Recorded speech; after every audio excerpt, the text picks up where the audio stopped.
Hey everybody, this is James, Marco, Nabil, and Mikey. and this is the Movie Pals podcast, episode 225. Today we are doing a review of Star Wars, The Mandalorian and Grogu.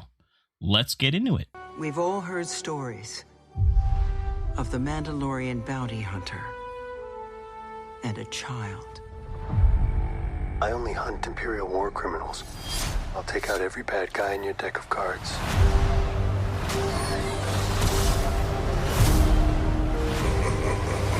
This isn't about revenge. It's about preventing another war.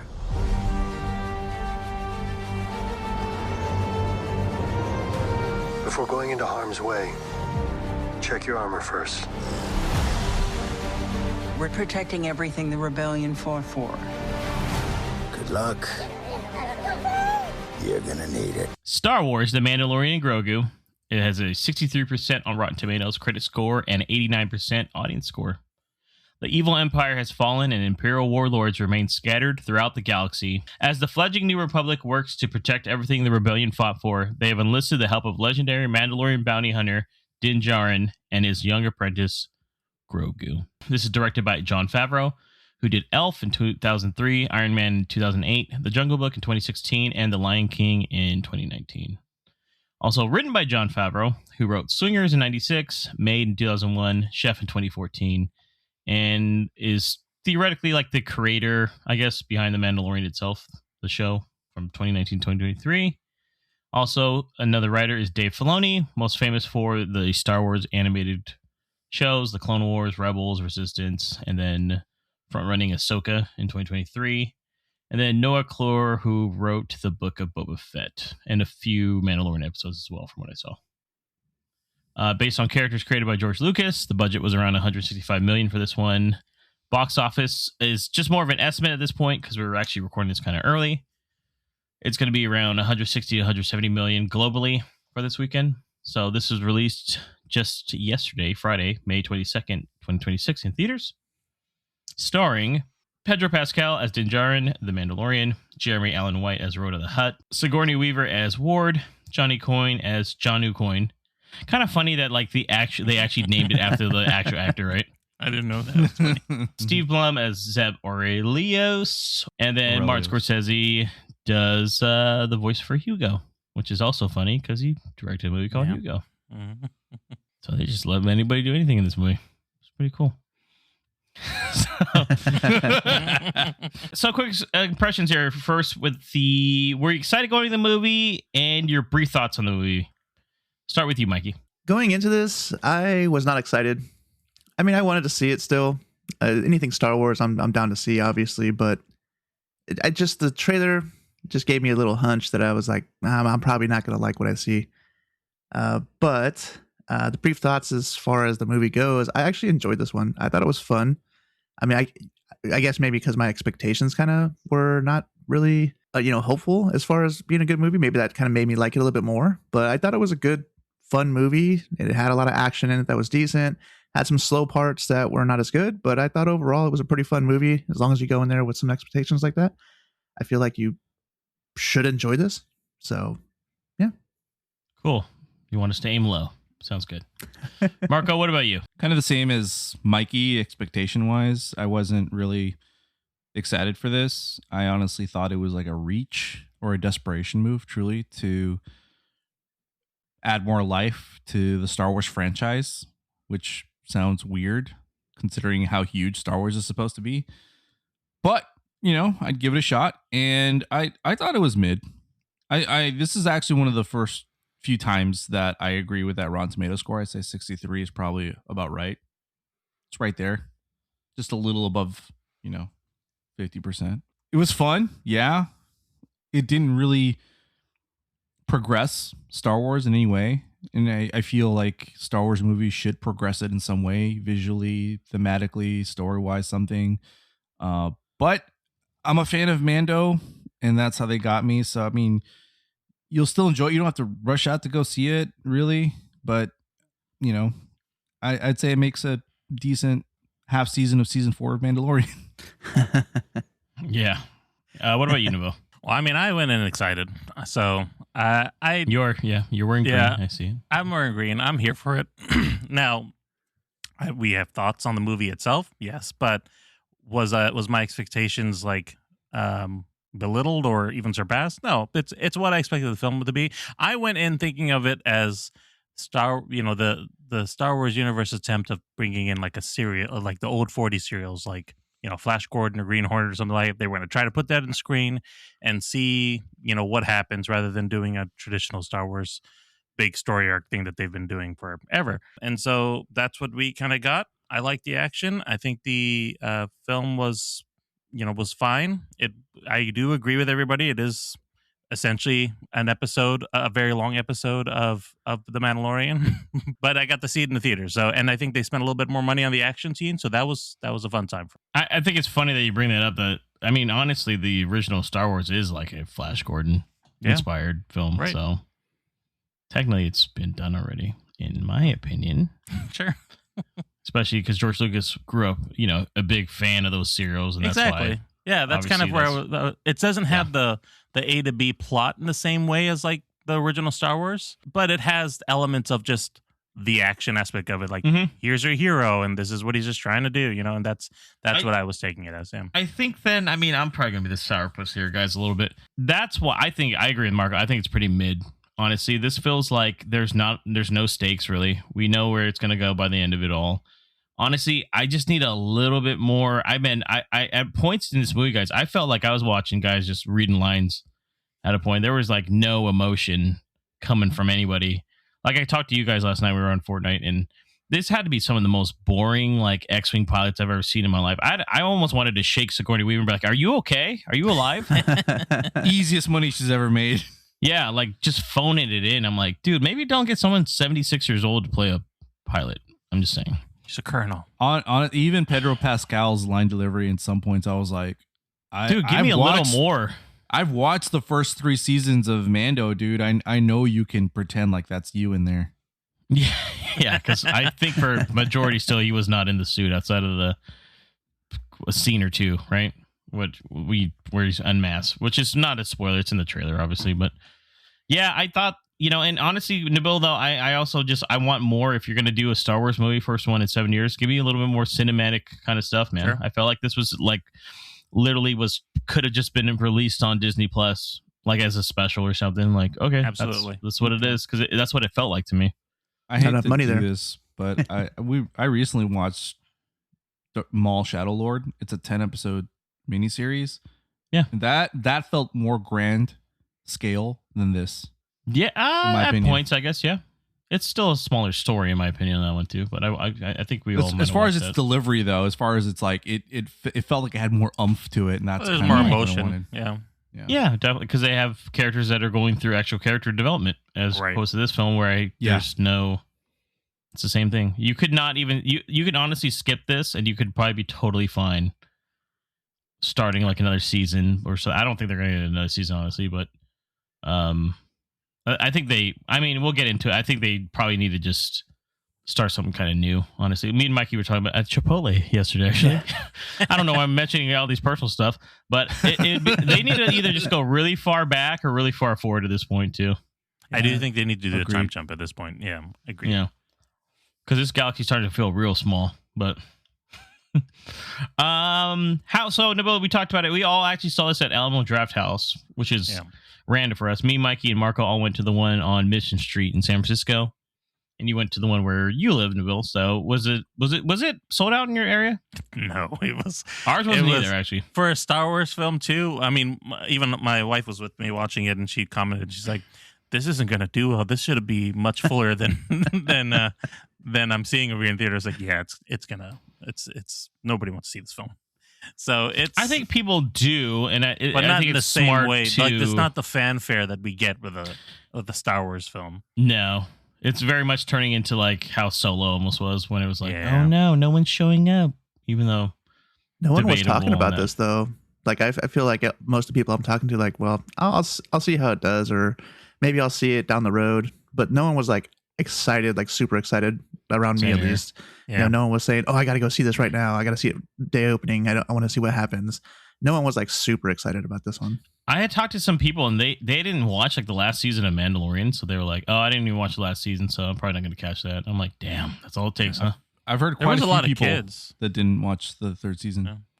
We had a lot of kids in our theater though, so there was that all dressed up with their little Grogu, masks and shirts and dolls and stuff like that. So there we did have some. Which of I that. think it's what it's kind of aimed for, honestly.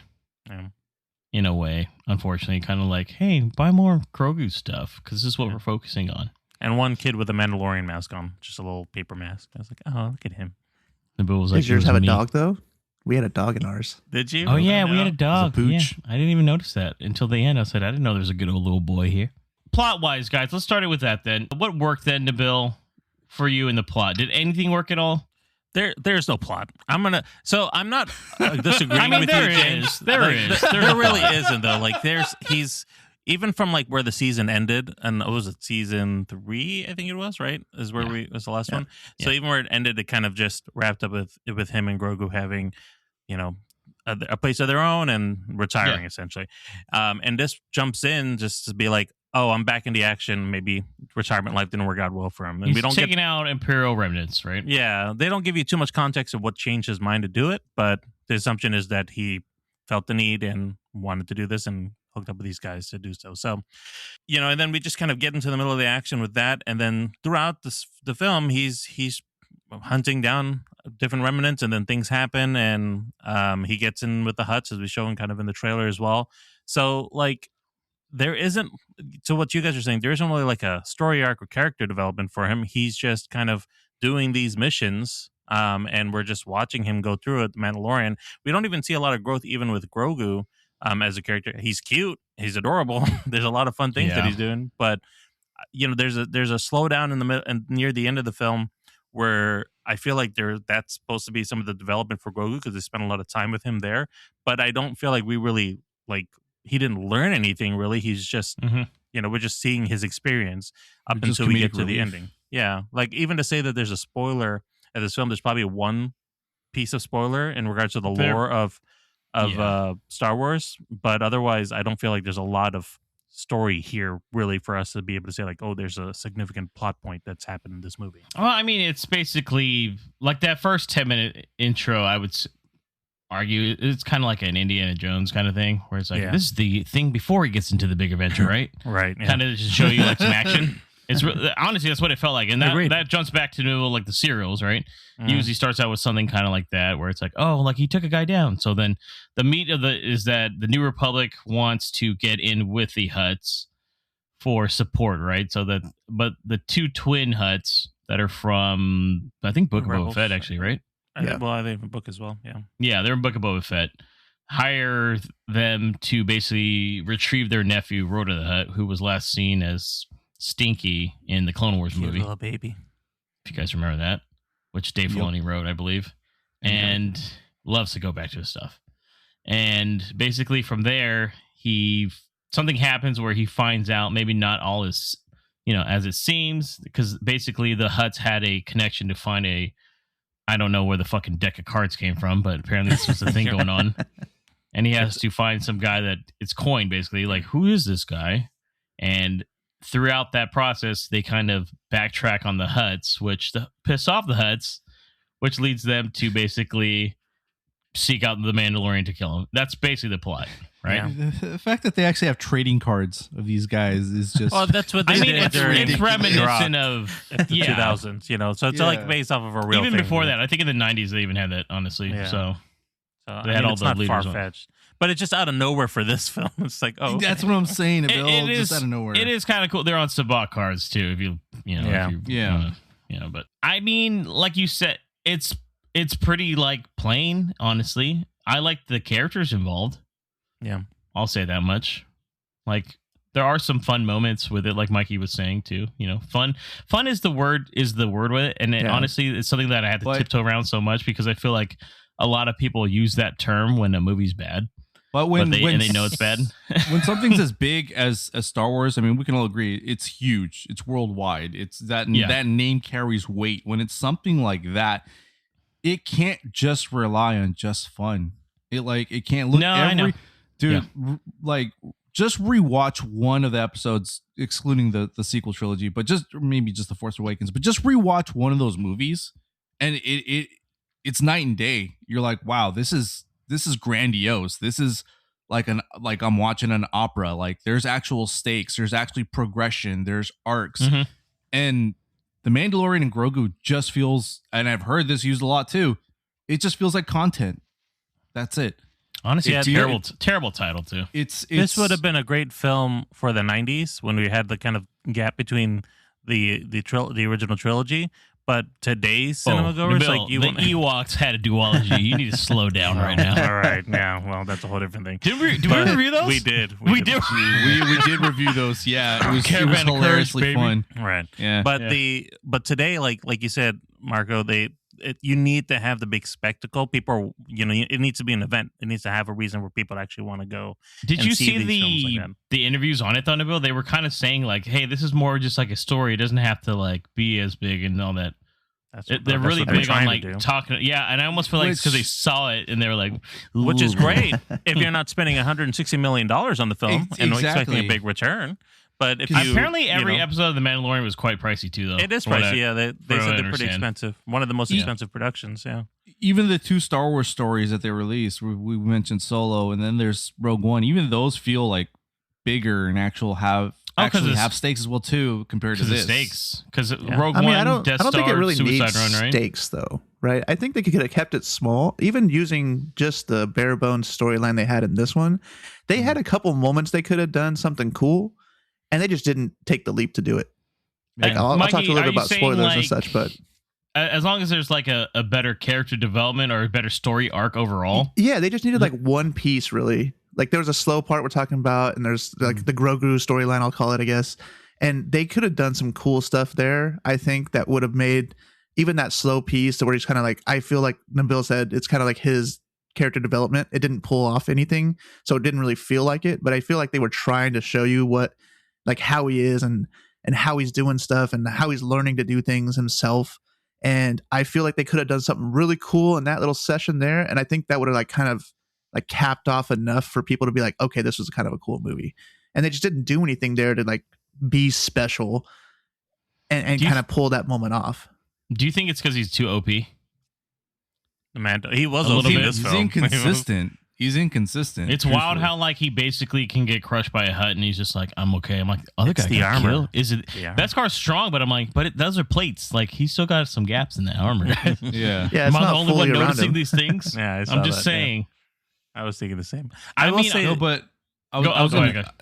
to say like they could have done something. I agree with Mikey. They could have done something with Grogu, but the main issue is they're so inconsistent with him as far as like his force powers, man. His force powers, like they like one instant he can use it and he's like, oh okay, I remember I can do this. And another instant it's like, what do I do? Like he can't figure out the simplest things, and the next instant he can. Their refusal to let him grow, I think, is also what holds his character back and also what holds the story back. It's like we've seen Din Djarin go through all these arcs, but Grogu has yet to have his own. And like Mikey was saying, you think they were going to do that in this movie to add something fresh, but they're like, no, we got to keep him like a baby because that's what's selling. And it's like, dude, you can only like throw that at people so much before they're like, what else you got? You have to do a time jump then if you're going to do something with him, really, because of his age too. I'd forever watch a series just about little Grogu going around town doing his crazy things. I mean, they did do a good job though with like the animatronics and like what he's doing, and even the 4 other small guys that were going around with him a little bit. Like, oh yeah, they had a lot of puppetry, like animatronic stuff that did a pretty good job, I think, at least with that kind of stuff, because he is actually like moving around by himself. He's not like being carried everywhere, although there's a lot of carrying around. He's carried a lot or on his shoulder, I noticed. Right, yeah. But they did a lot of stuff that he didn't do. At least I feel like he didn't do in the series. So they like I said, they had some moments that could have progressed a little bit more. Yeah, and I mean to put it in perspective too, though, I think that holds him back so much, though. Like Nabil and Mark are talking about, because it's fine to see a few times, but when they, especially in the second half of the film, where it's probably the 4th scene. We're talking about the 4th scene. Yeah. It goes on a little too long, right? But I know that's why they're trying. That's supposed to be the emotional part where they're like, oh, he's learning, and it's like, oh, the young protect the old eventually. But the only way this was gonna have something really hit hard, honestly, I know this is weird. It maybe slight sort, but like the Mando would have had to die basically in this movie for something like to really trigger something to be like, oh, okay, so this makes sense. But honestly, if they were gonna do a story for this, and I know it's obviously all moot now, but like the whole idea of the Mandalorian going to Mandalore and going to the living waters and like reclaiming himself, and like that whole storyline would have been great as a movie if we could have put that on screen, showing like the stakes of him having to redeem himself and be a part of the Creed again and all that stuff. But so we had all that character growth and all that development. Then we go into here and it's just an action adventure, which again, I had a great time with. But from a plot perspective, like it drives nothing forward for this character. So what are we growing on? So then the next thing to what Mikey's saying is let's focus on Grogu. We saw a little bit in Boba Fett and the Book of Boba Fett, and so let's see more growth there. And there's nothing. Like he's just a part of the adventure, and he's cute and adorable, but like there's nothing more to get from this film for the character. it seemed like they're like centering their franchise around this too, and I'm like, dude, we got to get away from this, man. Yeah. Honestly, that's my opinion on it. At least it's just kind of, it's fine, but it's not like we're gonna make a series based. Well, no, we did make a series based on Wicked. Actually, never mind. Everything I just said was fake. I mean, I want to talk about probably spoilers, honestly, for that one. Was anybody a surprise to you at all that was better than you thought it was going to be? Outside of maybe the hut that I'm talking about? No? Okay. I mean, Hugo was interesting. We didn't get much time with him. Hugo, Scorsese's character. Just fun to see Scorsese do his thing. I'm going to say right now, but I know he didn't act at all, but kind of killed it with the voice acting. Yeah, I was like, all right, good for you. I think the cityscape where they were looking for Rada, like I liked how that looked. I think looks-wise, that looked great. The music was cool. I was like, no, the music was badass. I was feeling that one. I even turned to Mikey between him and making out with his girlfriend that, it looked like Blade Runner, and I was like, oh, this is a good look. So looks-wise, there were some scenes that looked good, and I wish they would have gone with that. That matched a little more of the tone of the first 10 minutes, and I was like, that actually would have been, interesting to follow that look, but that's about it. It is funny because that first 10 minutes, which you can watch on Fortnite, actually, we rewatched it last night because we were unlocking something, and that's my third time seeing that scene now, and now that I've seen it like 3 times, I'm like, this is probably the best part of the movie. Everyone is saying that. Yeah. Only because it's like, it's almost like you said, like you don't really know why Nabil, like he's back, right? It's just kind of like he's just kind of a badass. He's doing like no look shots and just blowing up, like just hauling ass and just creating hell, right? And it's like, I don't know if it's chaotic, but it was like fun. Even though there are times where, like, especially with the detonators, I'm like, why can't he just use the Force to throw the detonators out? Like. But Mikey said he is like struggling. He's not really a Jedi. He's just kind of Force sensitive at this point, even though his species seems like the most powerful. But he can't control it yet, and he never will because he turned away from the way of the Jedi. Like to wear his little single armor piece. I mean, guys, I have to keep reiterating it. He's fucking adorable. Like he put his little armor on, he got tightened it up, but not too tight because he needed to be like it was. See, cute. this is the marketing's working on the bill. God damn it, it's working on. Yep. So he's like, actually, I got this hat too. He puts the hat on. He was in the little spaceship, and he was bigger than the little guys. I will say that was hilarious because it makes it look like it's hella big. Then you see how cramped it is, and then later he's like, get in. He's like, I ain't gonna fit in that. That was adorable. He's like, come on. He doesn't talk, though, by the way. Spoiler. He does have a little child laughter for some reason, though. He's giggling like a little kid in a couple of scenes. I was like, sir, you're 56.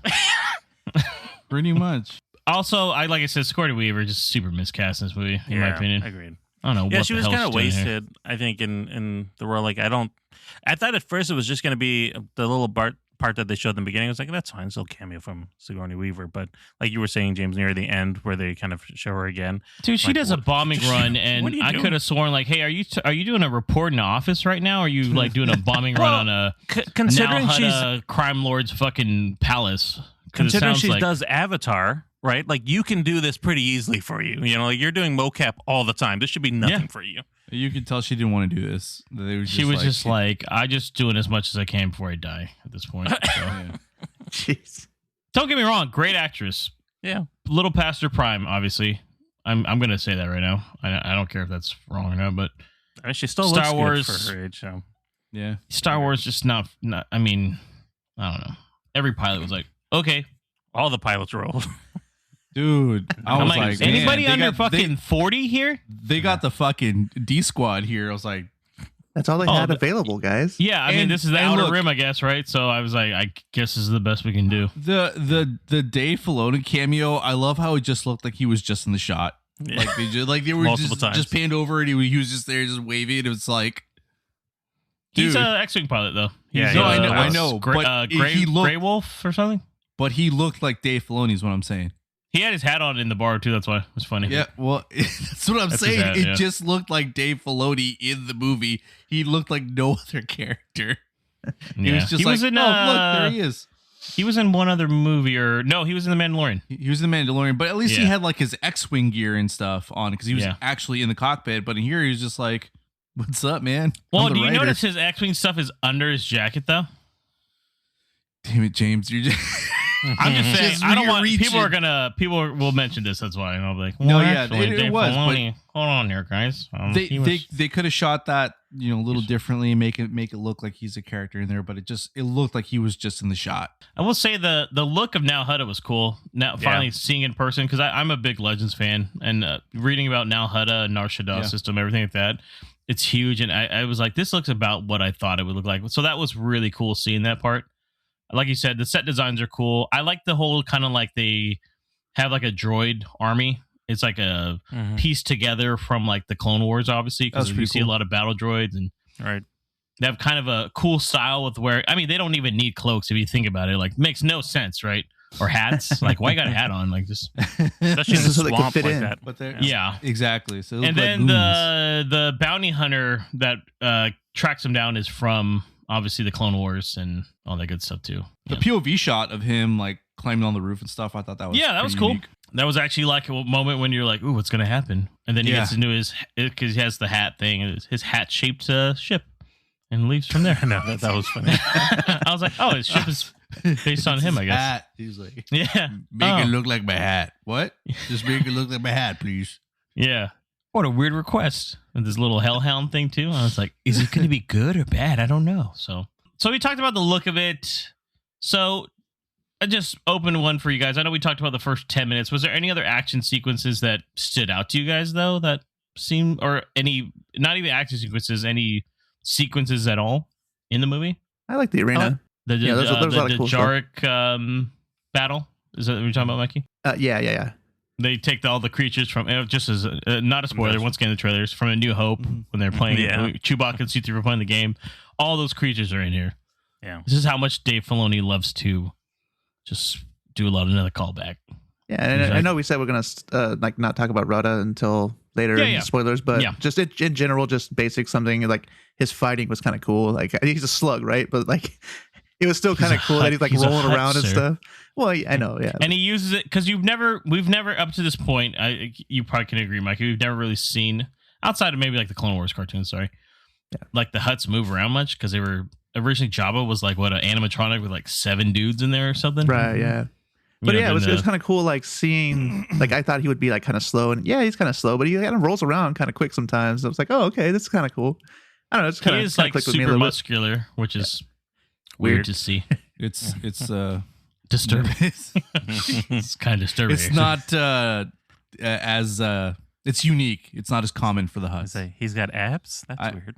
I did like the scene I was just talking about with His arms? with the bounty hunter attacking Mando at his house. I thought that scene was pretty cool because you just, like you said, James, you don't know what's going to happen. They're both kind of like hunting each other, and Mando's defending his home and Grogu, and I thought that was pretty cool. The tension there I thought was there. I like the fight scenes. That scene with the Razor Crest trying to escape. I don't remember what planet they were escaping, but he was with Zeb, and they were trying to take out things so it could be lighter and quicker in the middle of the fight. Like that whole sequence of being chased out was pretty fun. I think that scene and then a lot of the fighting scenes were really well put together for me. Seeing Zeb in general, I thought was cool because Zeb he's was fun, from yeah. Rebels, and I think he was a little wasted in this movie, but it was still kind of cool to see him. Not the on first big time we've screen. seen him though, wasn't he? And also in Ahsoka. He was in Ahsoka. Yeah. Yeah. Mhm. Right. Little Yeah. cameo. He's like, hey, we were talking about I wish he was a little more practical with his look. Like he's full CG, Yeah. Yeah. which is a little off-putting at times because you can always tell like, oh, he's just a CG guy, you know. And it seems like everybody else at least has, even if they are aliens, has some kind of a look to them where I'm like, oh, I guess, but Mainly the little guys. yeah, the little guy there. Those guys are all practical, a little stop motion too, I think, which is cool. So did you think? I mean, this probably answers it. I don't think it really approves on the television show, as this almost felt like this could have just been another like half of a season, honestly. Mhm. Honestly, actually- if it was that, I wouldn't have been so like hard on it. Honestly, I would have been like, no, it's a pretty good season. And honestly, if it was a TV show, they probably could have expanded on some of the stuff that was in the movie to give it a little bit more flow and give it a little bit more character development. Whereas in a movie, you don't really have the time to do that kind of stuff. So it might have actually been better as a TV show than it was on the screen. I felt that there were some of the cutaways when we transitioned to another scene. I was like, that could have been the Yep. end of that episode. Yep. It Oh, feels yeah. like 4 episodes in stitched together as a movie. I started like naming them in my head. It's like that episode would have been like the Imperial Turncoat or something. Yeah. And then I'm like, oh, this one's called the Hutt's Contract or something. Yeah. Or the Hutt's Revenge. Oh. Or the son of Jabba, something. I don't know. Here's another thing real quick before we get into our overall ratings. Do you think anyone casual would find anything here outside of... Do you think you have to have seen the show is what I'm getting at?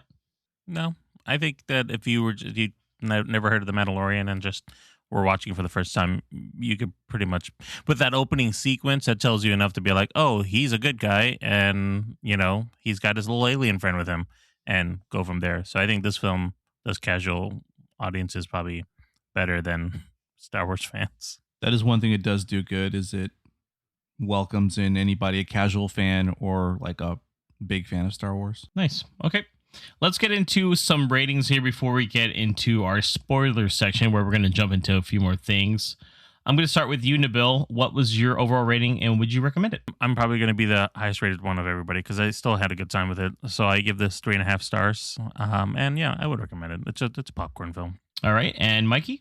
I give this one 3. I thought it was fun. And I know we said that's kind of like a bad thing, but I think it was good. I did enjoy my time there. I think I could have been better, but it was still enjoyable. Summer film. I'd say go see it.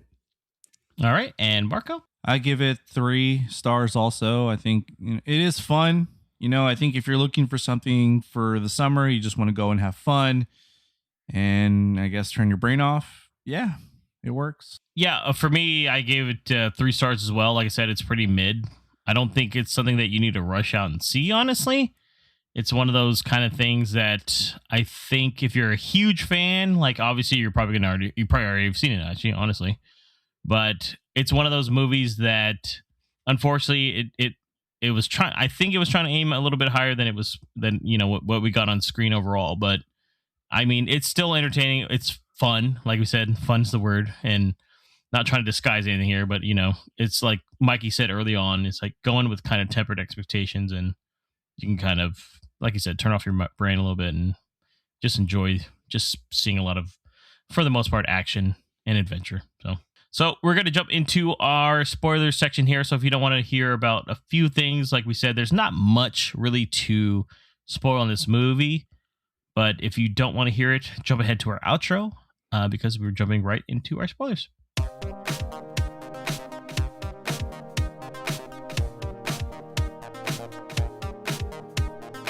So, spoiler section here. I think the biggest one here, guys, is Road to the Hutt. This is Jabba's son that was seen in the animated Clone Wars show. Oh, movie, sorry. That came out, I think, 2008, I think, if I recall. And it turns out he's actually not a bad guy, which is probably the biggest twist of the movie. Because you would think, like, hey, Hutt gangster's son, and, it's kind of wild that he's like a huge muscular Hutt. It's voiced by Jeremy Allen White, probably most famous for The Bear Or, I mean, Nabil probably watched the Bruce Springsteen movie. I So. mean, he was Bruce Springsteen. Come on. Yeah, you're like, oh, that's a guy, man. So, what did you guys think of him? He was fun.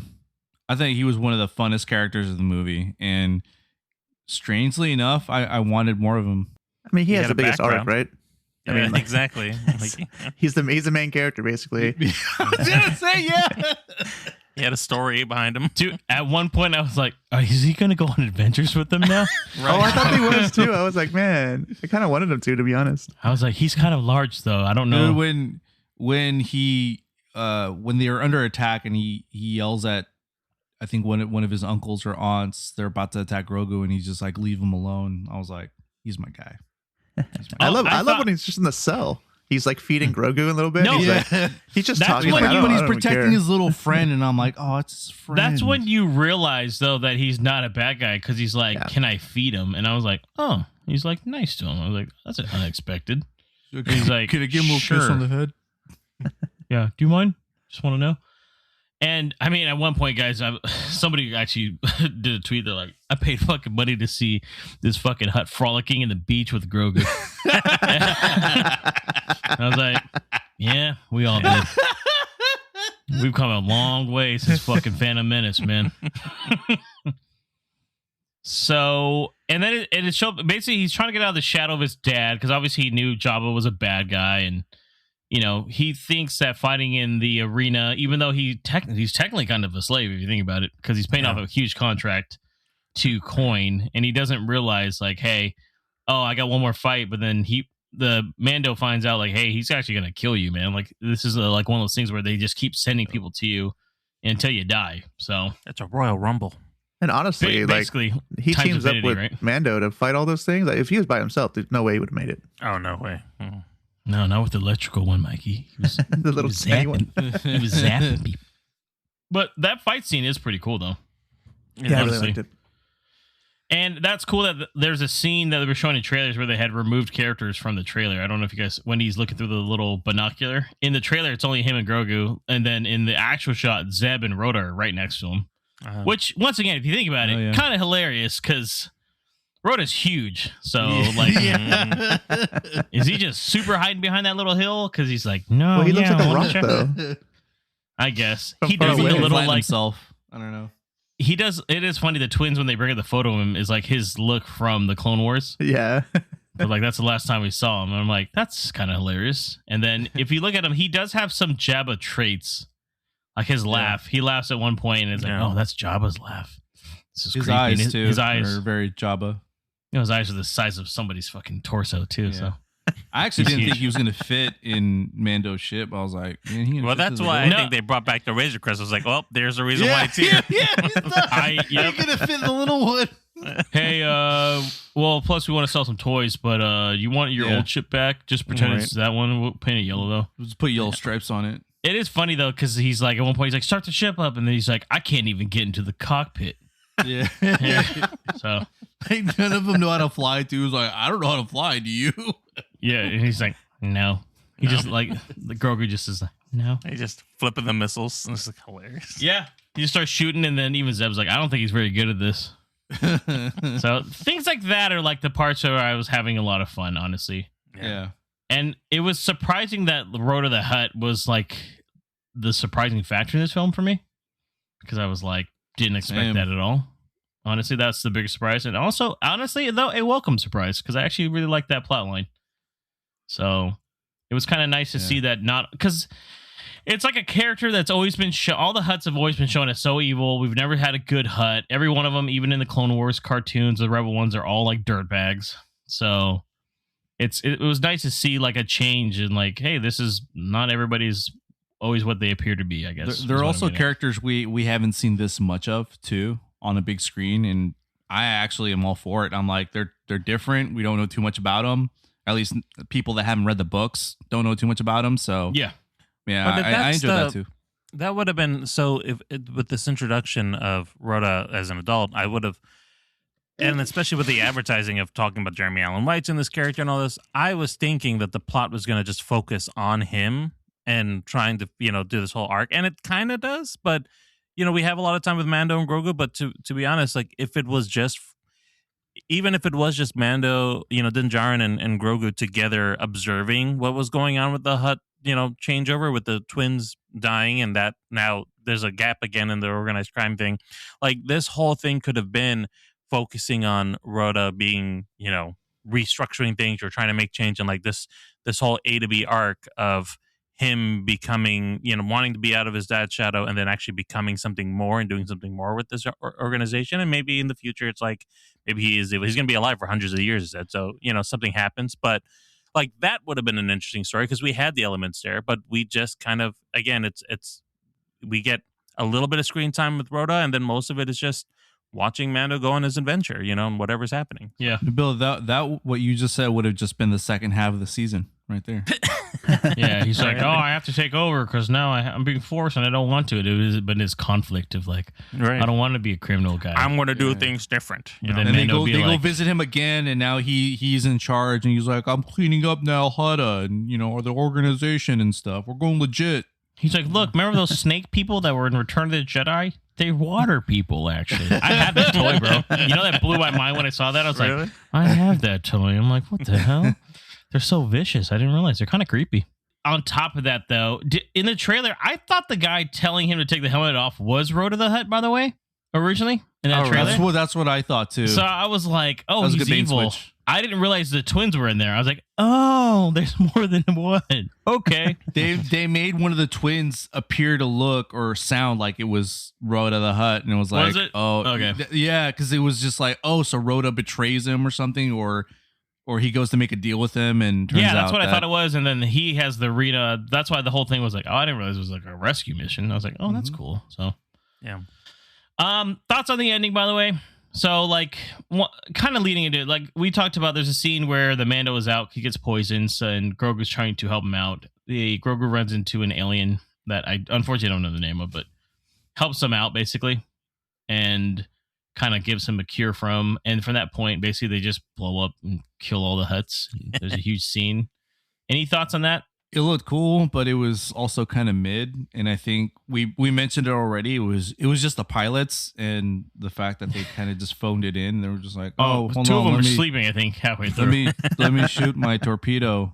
He's like, no. And even some of the shots with the X-wings, like you compare it to the shots with the Razor Crest escaping the ships, which was from well the done, Hutts. like Nabil said. I agree, by the way. And That's then you really cool compare scene. the final fight where they have all these X-wings and Y-wings and one of the U-wings, and it's just like it's like if I was moving one of them, like playing in my room or something with these toys, like just kind of like just very stagnant. Stay on target, basically. And I'm like, yeah, you could tell they were struggling with the budget for this scene. Well, that was the thing too. This is a good point of where Mikey was saying Mando's very OP, because he's going in and he's just murking all these droids, like by himself and Grogu, but really just by himself, and taking out everybody and he gets all the way to the door and inside. Like, that's not a scratch on the guy. Just took out it's like a video game almost at that point, right? Kind of, yeah. You're getting to the boss, final boss level. Yeah, and like the two big guys were like, "This is the sub boss. You have to. It's kind of hard, the mini boss, before you get to the main one." Yep. But luckily, Grogu, once again, inconsistent, can just go inside and start tearing out things, I guess, and destroy stuff. Taking out a battle droid by himself, right?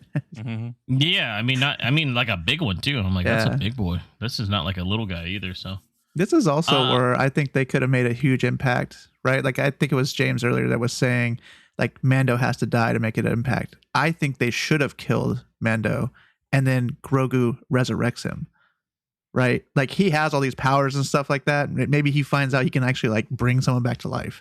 They could have had a big moment here. And, oh my God, he's the one that Palpatine was talking about. Yeah, there you go. But I'm saying they could have had something huge like that, and they didn't do anything. They already did that in Rise of Skywalker, so I think that's why they didn't. Yeah. Yeah, but this is before Rise of Skywalker, so they didn't. Yeah, some might call it unnatural. Yeah. They look at the cameras like, this is 25 years ago. Well, you know what's crazy then? Honestly, if that had happened, Mikey, he probably would have been like, dude, I think you need to be a Jedi. And then they could have had Adventures of Grogu the next time, right? Instead of just Mando and Grogu, it would be just Grogu and have his whole storyline. Hey, and then he meets Rey in the whatever fake Rey film that's never going to come out, and It's then not there's a coming whole out. story with that. They could have done a lot, though, I feel like. Any other final thoughts, guys, before we end it out here? I feel like we've just really beaten a dead horse here. Apologies. But Yeah. like we Bring said, the though. kids. Bring the kids. It's a fun time for the children. That's what I got to say about it. All right, guys, that sounds about it. That wraps up our episode 225 of the Movie Pals podcast. Marco, let everyone know how they can keep up with us. You can find us on every major podcast platform, so follow and listen wherever you like. For links to all our socials and more, head over to linktr.ee/moviepalspod. That's linktr.ee/moviepalspod. And don't forget to force smash that subscribe button, because this is the way. And check us out on TikTok at moviepalspod for sneak peeks, quick takes, and behind-the-scene clips. And coming up next, episode 226, where we will be doing a marathon of the scary movie films.